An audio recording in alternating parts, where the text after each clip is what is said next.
Aming nakilala ang isang dalagang tindera ng kainan. Habang pinagmamasdan namin siya, ay baka sa kanyang mukha ang lungkot na para bang may matinding pinagdaanan ito. Nang lapitan namin siya, ay dito na namin nalaman na siya pala ay ulila na at itinakwil daw siya ng kanyang mga magulang. Kaya dito nahinto ang kanyang mga pangarap dahil walang magulang na nagtataguyod sa kanya. At ang inaasahan na lamang niya ay ang kanyang sarili. Mga kalingap, narito ang kwento ng kanyang buhay.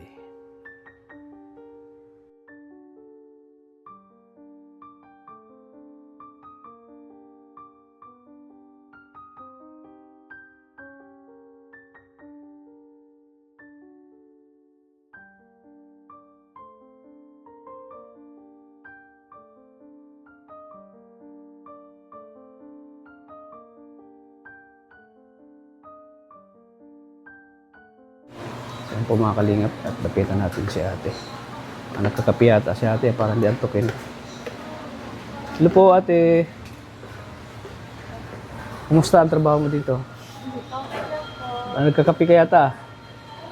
Antok na po. Anto ka na? Anong oras na ba? Mga alauna po, gano'n.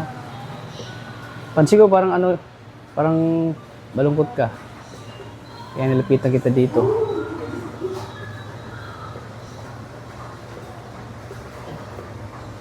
Ano ba pangalan mo? Yana po. Yana? Ilang taon na si Yana? 17 po. 17? Matagal ka ng trabaho dito? 4 days pa lang po. 4 days pa lang. Anong oras ba ang umpisa ng trabaho mo dito? Depende po kasi kapag wala akong kapunta o tapos sa store. Kapag po pang gabi, mga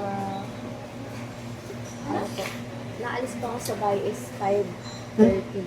Tapos ang pinaka-duty po ay 6. Tapos ang uwian po naman ay umaga na po. Mga 6 a.m. din po. Kapag pumasok ka ng 6 ng panggabi, papasok ka rin po mag-uuwi ka din po ng 6 ng umaga. 6 na umaga. Pakiano doon yung mic para marinig. Dito lang.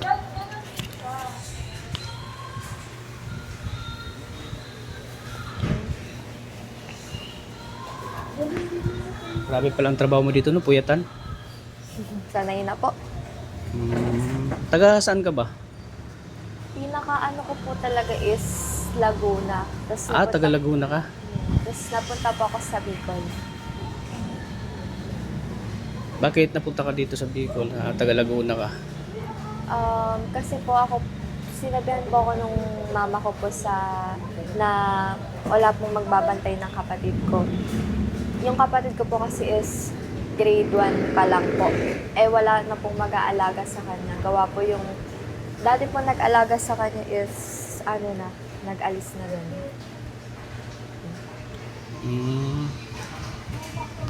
Ilan pala kayong magkakapatid? 2 lang po. 2 lang. Panganay po ako. Tapos siya po, kaka 6 years old na lang po nung June 28. Birthday. Kaya kita nilapitan dito kasi parang may pinagdaanan kaya yata. Parang malungkot ka habang pinagmamasakit kita kanina. Pwede bang may kwento ang buhay mo? Po? Pwede bang may kwento sa amin yung buhay mo? Yung naging experience ko po is sa Laguna nung pa lang po ako nung 5 years old. Nagkakasakitan na po yung family ko. Bali, lang po ako. Isa pa lang po ako nun. Wala pa po akong kapatid. Tapos, mama ko lang po and papa ko dun sa bahay namin. And, nung parang nagkakasakitan po sila, ganun. Kasi po yung tatay ko may bisyo. Tapos, yung mama ko naman po, nalaman po kasi ni papa na kasal na si mama sa iba. Kaya, yun yung dahilan ng pag-aaway niya. So, si papa po is parang nalulong na sa bisyo. Ano palang hanap buhay ni mama mo? Si mama po nasa Dubai. Nasa Dubai. Yes. Tapos si papa mo? Si papa po nasa Laguna. Years old pa lang po ako is nag-Dubai po si mama and ako yung naiwan po sa bahay, kaming dalawa ni papa. And then, nung umano na po si mama sa Dubai is parang ako po yung sinasaktan palagi ni papa po. Like, ako po yung pumalit kay mama magbugbog. Tapos, kaya po kasi ako binubugbog ni mama is dahil, ni papa po is nung gawa po nung iniwan na talaga siya ni mama, parang nagsawa na po siya, ganun. Tapos yung mama ko naman po is after siguro po nalaman ko na may kapatid po ako mga 11 years old. 11 years old ka. Nalaman mo na may kapatid ka. So ikaw hindi ka lumaki sa mama mo. Hindi po. So parang yung attention po ni mama na dapat para sa akin is naano po dun sa kapatid ko. Mas prepare niyo po sa kanya. Kumbaga mas priority yung yung kapatid mo kaysa sa'yo. Parang mas minahal yung kapatid mo. Opo. Ikaw parang binaliwala ka ng mama mo. Ganon. So yung papa mo pala may ano yun? Si papa po may bisyo po. May bisyo. Anong klaseng bisyo ang papa mo? Nagiinom po, ganun. May sugal-sugal. Kaya po kada magpapatago siya sa akin ng allowance, nagagalaw din. Gawa ng naaano na din po sa sugal. Grabe pala ang punto ng buhay mo. Pala basta-basta, ulila ka na pala sa mga magulang mo. Kaya ka nagtatrabaho dito. Para po may pang-support po sa sarili ko. Para may pang-support sa sarili mo. Grabe, no? Hindi basta-basta yung ginagawa mo kasi kumbaga lumalaban ka sa hamon ng buhay na walang magulang na nagsusuporta o nag-aalalay. Halimbawa kung may problema ka na wala kang mapagsabihan ng problema mo, di ba? Friends ko po. Mga kaibigan mo. Dahil nga ay wala yung mga magulang mo at saka malayo sila. Ngayon sinabi mo, nag-abroad yung mama mo, di ba? Tapos hindi ka pa yung sinusuportahan. Hindi yung kapatid mo, nakabatang kapatid. So, paano mo kinaya ang ganitong buhay yan na mag-isa ka lang? Saan na kasi is, yung ko lang ako maging independent. Kapag ko maging independent. Kasi kapag hindi ako naggalaw, wala pa magsusupport sa sarili. Kailangan mong tumayo sa sarili mo paano? Yes. So, hindi ka ba nagtatanim ng sama ng loob sa mga magulang mo? Doon naman po, kasi dahil po sa kanila naging independent po, pinaya ko po mag-isa sa yung overnight. Pag sinanay mo sa sarili mo na kayang buhayin yung na mag-isa ka lang. So, nag-aaral ka ba ngayon? Yana. Nag-stop po ako kasi kapag po nag-school po ako, parang hindi ko po kaya pagsabanin kasi po yung sa akin po, lang, sakto lang. Tapos, pag nag-school pa po, tapos nag-apply ng tuition, so, hindi na ako kung mag-a-apply nun po ako sa straight, hindi po ako naka-agad sa mag-good ng scholar, wala po nung kalalabas ko lang yun sa shelter po. Couple din po ako ng person. So, anong year ka na? Ngayon po, college first year po sana kasi next year na lang So, nahinto ka dahil lack of financial gano'n. Kasi di kaya ng baga di kaya na paaralin yung sarili mo. Kasi nga yun. kaya ko naman po kung 18 na ako para nakapagpapos sa panibagong work na sa yung talaga ng grade mataas. Kung gusto mo working student ganun, while nagtatrabaho ka, kaya mo ba yun? Opo, na-try ko po yun nung grade 11. Nung first ko pong was JNT po, sahod naman doon ay 600 a day po. Tapos sunod pong work, happy. So, yun. Parang, ako sa'yo ay parang parang naawa ko sa'yo dahil gusto mo mag-aaral pero wala kang wala kang pang-aral ganun. Wala kang sa pang-support sa pag-aaral. Dahil nga gawa ng yung mga magulang mo ay parang pinabayaan. Ganun. Parang So, nakakaawa ka, no? Yan. Pero laban lang sa buhay, yan, na. Hanggat bata ka pa naman, kaya mo pong mag-aaral.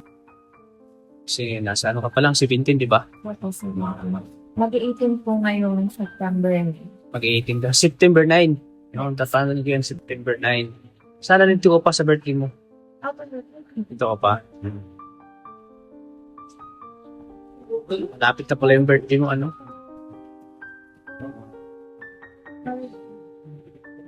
Sa tingin ko parang matalino ka. Ano ba yung pinaka mataas na grado mo? Ano po yung average or yung Average mo. ano po ako grade 12. Ano po kasi ako niya na di pa pa nag-SWD po ako. So, naghabol ako ng person. Module lang po ako ng person. Hindi po ako nakapag-module. Nakalabas po ako sa concern na doon. Nagsabay yung person na modules. Tapos yung second sem face-to-face. Tapos, nung nagulat na ako, nakasama pa ako sa Ikaw, nakasama ka? 96, general average mo. Oy. Sayang no, hindi ka nakapag-aral, no? Matalino ka pala. Sayang yung opportunity na. Pero lang, huwag ka mawala ng pag-asa. Be positive lang, Yan. Yung pala about sa DSWD, bakit ka pa ng DSWD yun? Balik tayo dun sa, na DSWD. Kasi nung grades and 12 po, tapos present po balik, kakarating ko lang sa galing work, tapos iniwan po ako ng pera ng other ko. Tapos ang nangyari po nun is, hindi ko po siya nabigyan, kasi parang nagalit po siya ganun. Nagalit siya. Tapos yung hindi ko siya nabigyan, inagas mo sa labas yung mga gamit ko. Hindi po ako nagkaranta na sa mga na ako nagkikaloy. Ganyan po, tagagaling ko lang sa work. Just kaway ko lang din sa school ko. Bali ko ko po sila. Pagod yun po lang. Just tinati ko yung mami ko po. Tapos po sa kapatid ko siya mami, father ko. Sakto po, birthday ng mga kuya ko yun. Kuya ko, sponsor ko lang siya. Tapos yung pinaalis na po ako, pinapayos. Nag-ano po ako, nag-check po ako sa nanay ko na himasan po sila doon po na ako makikita. Sakto po, pag-alis po sila gawa para ipag-celebrate yung birthday ng kuya ko. So, pinanta ko na lang po sa pagpapel ko. Tapos makituloy po ako sa friend ko, mga 2 days po. Kasi po, malapit lang din po sa work. Tapos para mapag-school din po ako. Tapos, ayun po, nung pangalawang araw po, nag-uwi yung kaibigan ko, may dala-dala na pong barangay. Tapos sabi ng barangay, yung tatay ko daw is skandalo dun sa school ng friend ko. Nag-skandal? Doon po muna ako kasi nakituloy sa friend ko na apartment. Then, nung punta po ng barangay doon, sabi po nila is sumama po muna ako sa kanila nakita. Iba brother po yung father ko. Baka po nung ginawa niya. Tapos, nung nasa barangay po kami, hindi po napag-usapan yung kasi ayaw po pumunta yung father ko sa barangay. Tapos, naano po ako hanggang sa nagala na ako sa guest na galawin. Yun. Wala na yung nasa DSWD po ako, sabi po mga tao doon. Sa ano niya na po kasi nangyayampunan ng isang araw.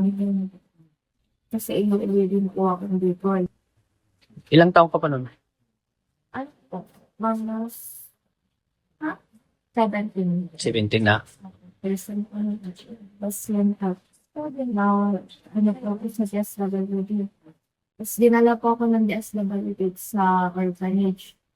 Sabi nila kasi 1 month lang ako kaya po pumayag. Tapos yun, iniwan na po nila ako doon. Bawal po kasi sa doon sa bawal ang tunay.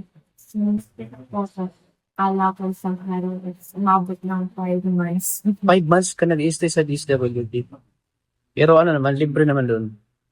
Kapag lang po. Kaso mga bawa, nag-aano talaga yun. Parang nagbabanot naman dito po doon. Magkakawa po kami din ng way. Kabas ako. So, marami na po ako experience na.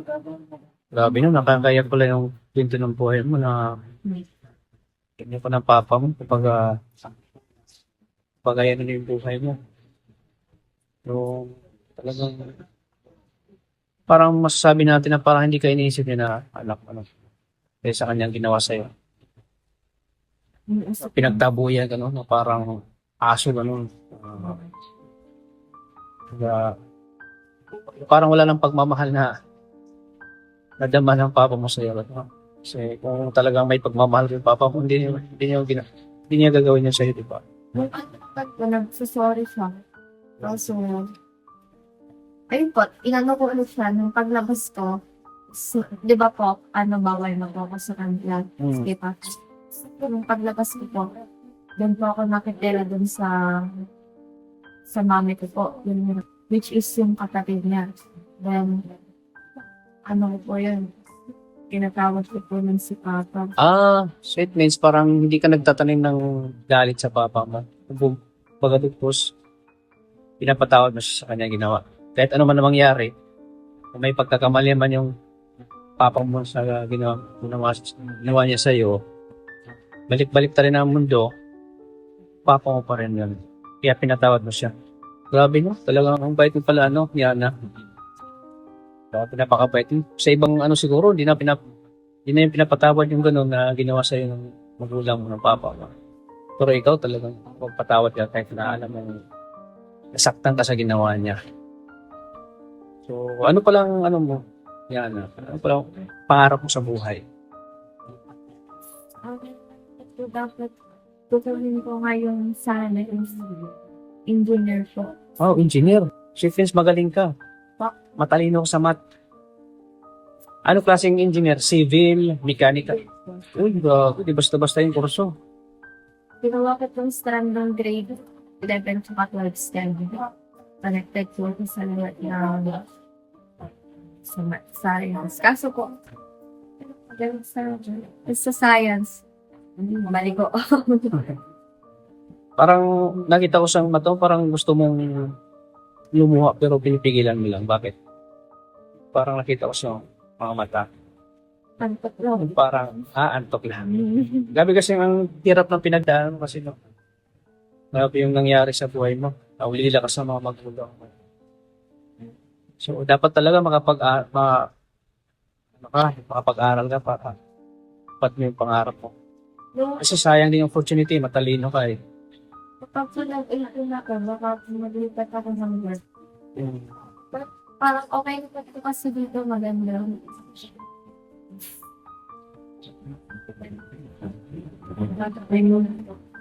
Nag-enter po ako sa work. Kaso, kapag po nag-isip ko, parang din sa pamasahin. Like, bawal na ka po dito. Parang din, bawas din sa pamasahin. Almost 100 yun. Dito? Ano po, pamasahe po baso ng Magkano yung pamasahe? kapag po kasi, di ba po nasa po ako Taisan. Tapos, po kasi ako nakalis mga 5:30 sa bahay. Wala na po mga multiple. Bali, nag-tricycle na lang po. Tapos hanggang na po yung boundary. kapag yung tricycle, umabot sa 30 po. Tapos kapag nasa boundary na po ako, tapos papamatid ako ng lamig, mga nasa 30 na, 60. Eh, bakit ka na ilan? Mga 120. So, malaki-laki din pala ang ano mo, pamasahin mo, expenses mo. So, bilang isang dalaga nga, pinataguyod mo ang sarili mo sa paraan ng pagsumikap mo, sino bang inspirasyon mo?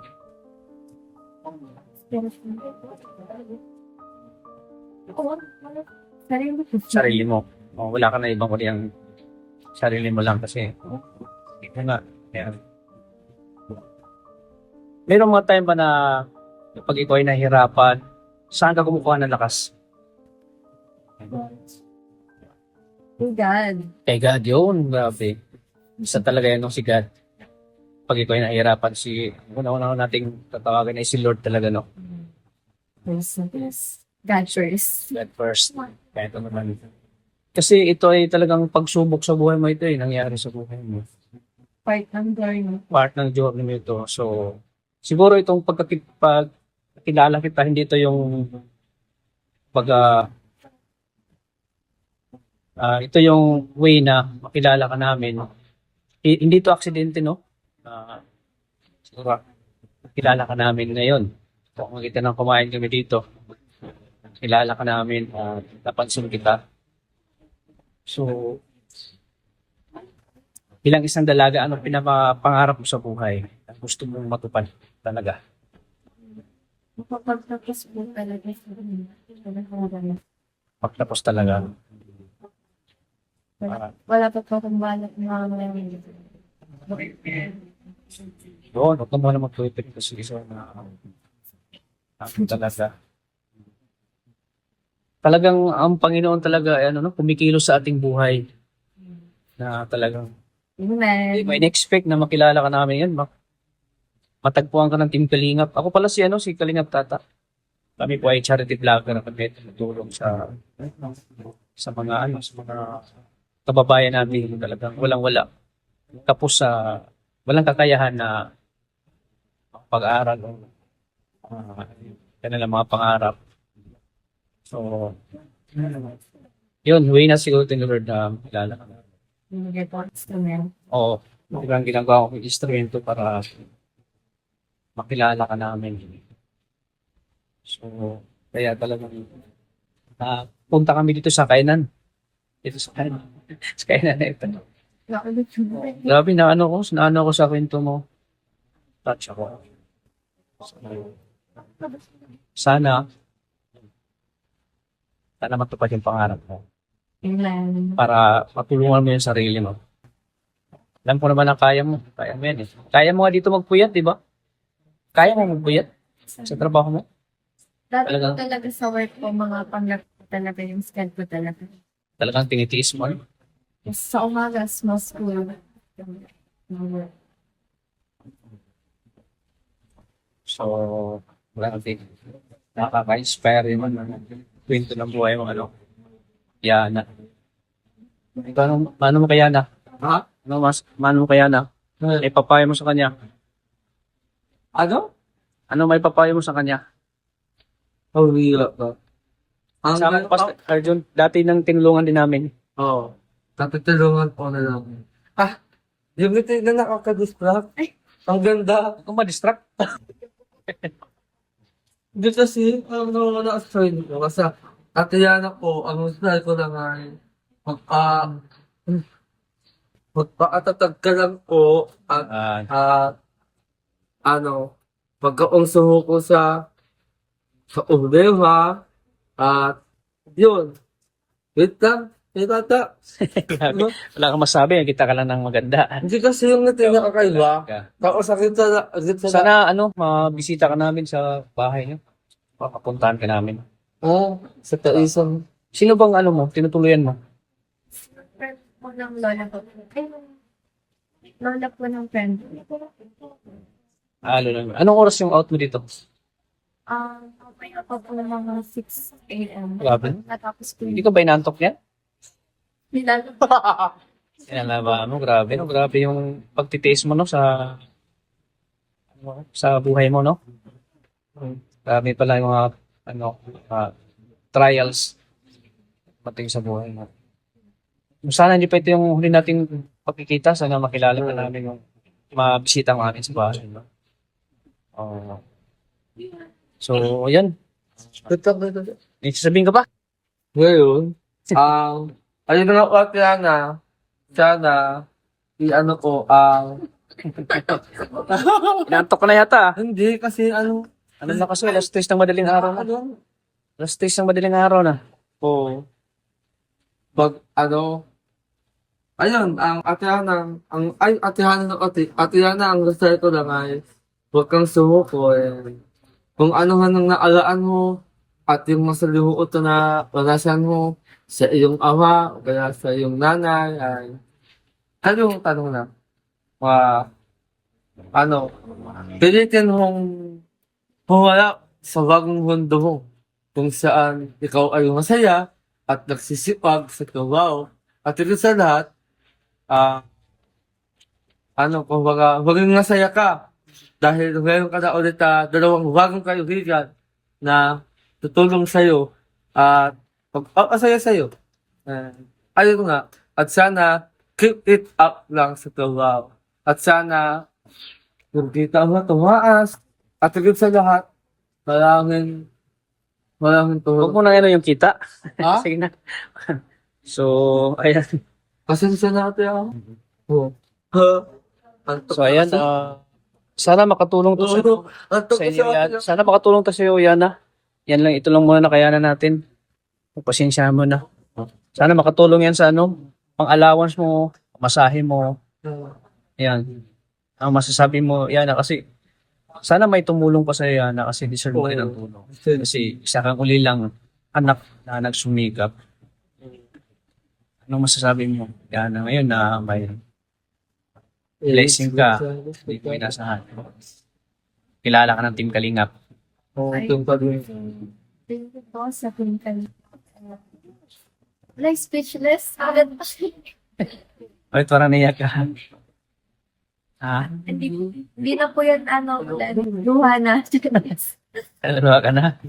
Ayun po. So, thank you po. Next time ulit. At hindi lang yan, marami pang tutulong sa'yo kasi yung kwento ng buhay mo, napaka-slim mo. Yun, may pangarap ka sa buhay. Yun nga lang ay talagang kasi gawa ng wala kang kakayahan na magpaaral sa sarili mo. Sa ngayon. So sana makapag-aral ka. At sana may tumulong sa'yo na suportahan yung pag-aaral mo. So, kung makita ng pag-vlog natin sa'yo, sana may mag-abot ng tulong sa'yo. No? Yan. So, salamat din at di ka nagdalawang isip na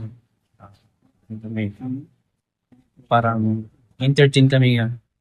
Kahit na may trabaho ka talagang yung anong tawag dyan?